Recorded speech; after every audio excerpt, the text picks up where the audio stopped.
ఉన్నారు? బాగున్నారా? బాగున్నాను ఫ్రెండ్స్. ఇవాళైతే వంకాయ కూర చేస్తున్నాను. సో వంకాయ కూరలోకి మనం కూర పొడి ఎలాగో చేసి పెట్టుకుంటాను. ఈ కూర పొడిని నేను మీకు షేర్ చేశాను. తప్పకుండా చూడండి, చేసుకోండి. మనకి ఇలాంటి ఎమర్జెన్సీ టైంలో ఇప్పుడు నాకు ఫ్రాక్చర్ అయింది, నా చెయ్యి బాగాలేదు. ఇప్పుడు ఇలాంటి మసాలా పౌడర్స్ నేను చేయలేను అనుకోండి, ఇలా కూర పొడి ఉందనుకోండి, హ్యాపీగా మనం చేసేసుకోవచ్చు.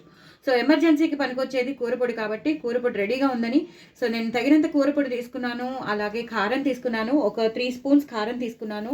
ఎందుకంటే కూర పొడిలో కొంచెం ఉప్పు వేసి మనం చేస్తాం కాబట్టి మినపప్పు, శనగపప్పు, ఎండు మిరపకాయలు, నువ్వులు, పల్లీలు ఇవన్నీ ఉంటాయి. సో ఇవన్నీ ఉన్నప్పుడు, ధనియాలు ఇవన్నీ ఉన్నప్పుడు మనం కొంచెం ఉప్పు వేసి మనం స్టోర్ చేసుకుంటాం కాబట్టి తగినంత ఉప్పే వేసాను ఇక్కడ. అలాగే ఇదేంటంటే మనం బగారా బేంగన్ చేసినప్పుడు మనం కూర చేస్తాం కదా, కుర్మా చేసేటప్పుడు మనం ఒక పౌడర్ చేసి పెట్టుకుంటాం. లవంగాలు, దాల్చిన చెక్క, జీడిపప్పులు, నువ్వులు, గసగసాలు, ధనియాలు, జీలకర్ర ఇవన్నీ వేసి చేస్తాం కదా, ఆ పౌడర్ కూడా నేను ఇందులో కలిపేస్తున్నాను. అప్పుడప్పుడు కలపము, జస్ట్ ఈ 3 వేసి మనం చేసేసుకుంటాము. ఇప్పుడు మాత్రం నేను ఇది కూడా కలిపితే ఏమవుతుందంటే మనకి కొంచెం గరం మసాలా ఫ్లేవర్ వచ్చి మంచి మసాలా గ్రేవీ వస్తుందన్నమాట. ఉల్లిపాయలు అయితే తరుపుకుంటున్నాను, సహకారం తీసుకుంటున్నాను, అసిస్టెంట్స్తోనే చేస్తున్నాను. చాలా విరిగింది కదా, నా చెయ్యి ఫ్రాక్చర్ అయింది, మీకు అందరికీ తెలుసు కదా. సో ఇది ఇప్పుడు నేను ఇదంతా మొత్తం ఇలాగా కలిపేస్తాను. ఈ మసాలాలన్నీ, ఈ కూర పొడి కానీ, ఈ మనం చేసుకున్న బగారా బేంగన్ది మసాలా కానీ, అంటే నువ్వులు గసగసాలది కానీ, ఇలా ఉప్పుతో కారంతో కలిపేస్తాను అనమాట.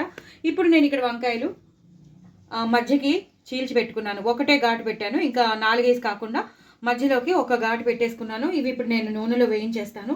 ఇవి నూనెలో వేయించేసాక సాఫ్ట్ అయిపోయాక అప్పుడు నేను ఈ స్టఫ్ని ఇందులోకి దూర్చేస్తాను, ఈ వంకాయల్లోకి స్టఫ్ చేసేస్తాను, వేయించేస్తాను. ఉల్లిపాయలు వేగిపోయాక వేయించేస్తాను. సో నెక్స్ట్ ప్రొసీజర్ మీకు మళ్ళీ చూపిస్తాను. చూసారు కదండి, అవి వంకాయలు అనేవి వేగిపోయి స్టఫ్ కూరుతున్నాము. ఇప్పుడైతే మాత్రం నేను బాండిలో నూనె వేసేసుకున్నాను.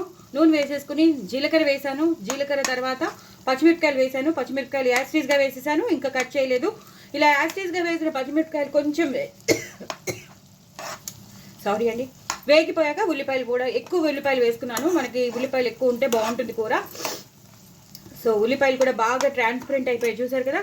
ఉల్లిపాయలు కూడా వేసేసుకున్నాను, పసుపు వేసేసుకున్నాను. ఇప్పుడు అల్లం వెల్లుల్లి పేస్ట్ వేసేస్తాను. మా ఇంట్లోది కొంచెం వేస్తే చాలు, ఫుల్ ఫ్లేవర్ వచ్చేస్తుంది.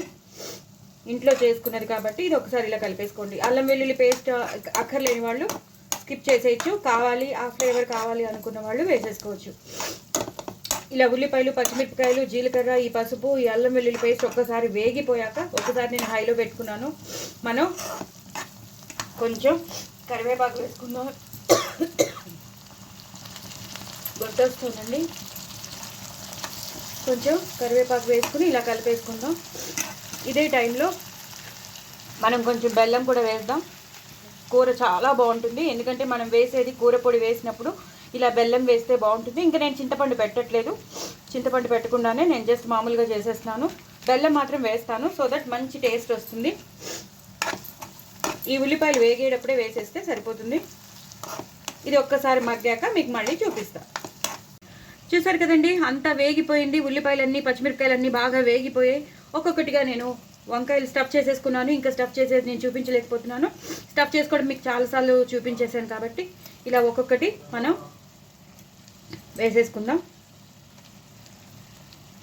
మీరు ఎన్ని వంకాయలు తీసుకుంటారో అన్ని వంకాయలు ఇలాగా స్టఫ్ చేసేసుకుని వేసేసుకోండి. చాలా చాలా బాగుంటుంది. గుత్తి వంకాయ కూర మస్తు ఉంటుంది. కూర పొడే కాకుండా మనం బగారా బేంగన్ది వేసాం కదా, నువ్వులు గసగసాలది, అది కూడా వేసాం కాబట్టి చాలా చాలా టేస్టీగా ఉంటుంది. ఇప్పుడు ఈ పొడి ఉంది కదండి, ఈ ప్లేట్లో పొడి కూడా నేను వేసేస్తాను.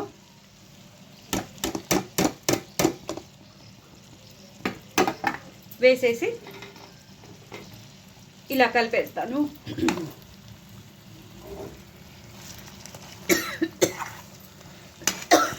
కింద నుంచి పైకి, పైనుంచి కిందకి చాలా సాఫ్ట్గా కలుపుకోవాలండి. ఒక నిమిషం ఇలా వేసేసి ఈ వాటర్ ఉంది కదండి, మనం చేసుకున్న వాటర్ పొడిది, ఆ వాటర్ కొంచెం వేసేద్దాం. అప్పుడు మగ్గుతూ ఉంటుందన్నమాట. ఆ వాటర్లో మగ్గితే మొత్తం అంతా మసాలా వంకాయలకి పట్టేస్తుంది. ఇలా అనేస్తే చాలు. ఇప్పుడు మూత పెట్టేసుకుందాం. మూత పెట్టేస్తే ఉడుకుతాయి, ప్లస్ ఈ మసాలా అంతా మన వంకాయల్లోకి, స్టఫ్లోకి వెళ్ళిపోతుంది. సో మూత పెట్టాక కొంచెం సేపు అయ్యాక మీకు మళ్ళీ చూపిస్తాను. చూసారు కదండి, వంకాయలన్నీ భలే మగ్గిపోయాయి, గ్రేవీ కూడా తయారైపోయింది. మనకి చిక్కని గ్రేవీ వచ్చేసింది చూసారు కదా. ఈ టైంలో మనం చింతపండు వేసుకోలేదు కాబట్టి చిక్కని పెరుగు వేసేసుకుంటే ఆ పులుపు మనకి కూరకు వచ్చేస్తుంది. ప్లస్ టేస్ట్ కూడా చాలా చాలా బాగుంటుంది. ఒకసారి అయితే మీరు ట్రై చేయండి. వేసే వాళ్ళైతే పర్వాలేదు, మేము చేస్తామండి అన్న వాళ్ళైతే పర్వాలేదు. కొంచెం తెలియని వాళ్ళకి, ఎవరైనా కొత్తగా వంటలు నేర్చుకునే వాళ్ళు ఉంటారు కదా, వాళ్ళకి నేను చెప్తున్నాను. చింతపండు లేనప్పుడు, టమాటోస్ అలాంటివి వేయనప్పుడు, పులుపు పడనప్పుడు ఇలా మనం పెరుగు వేసేసుకున్నాం అనుకోండి, చాలా చాలా టేస్టీగా ఉంటుంది. సో కొంచెం పెరుగు మిగిలిపోయింది కదా, ఆ పెరుగుని కూడా ఇలా ఇలా అనేసుకుని డైల్యూట్ చేసేసుకుని ఇలా వేసేసుకుంటే చాలా బాగుంటుంది కూర.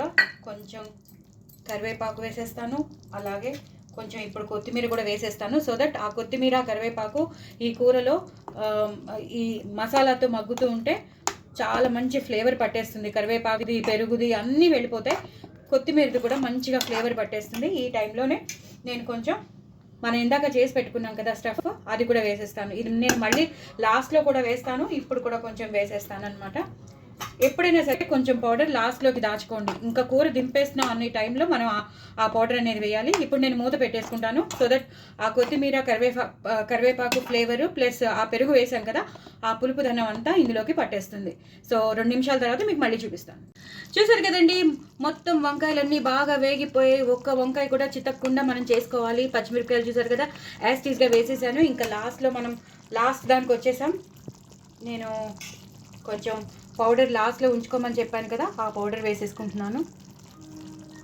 మీ దగ్గర ఎంత పౌడర్ దాచుకుంటారో అంత పౌడర్ వేసేసుకోండి. వేసేసుకుని ఒకసారి ఇలా కలిపేయండి. కంపల్సరీ లాస్ట్లో మాత్రం పౌడర్ వేసుకుంటేనే దీనికి టేస్ట్ అండి. నేను ఇంకొంచెం పడుతుందని వేస్తున్నాను.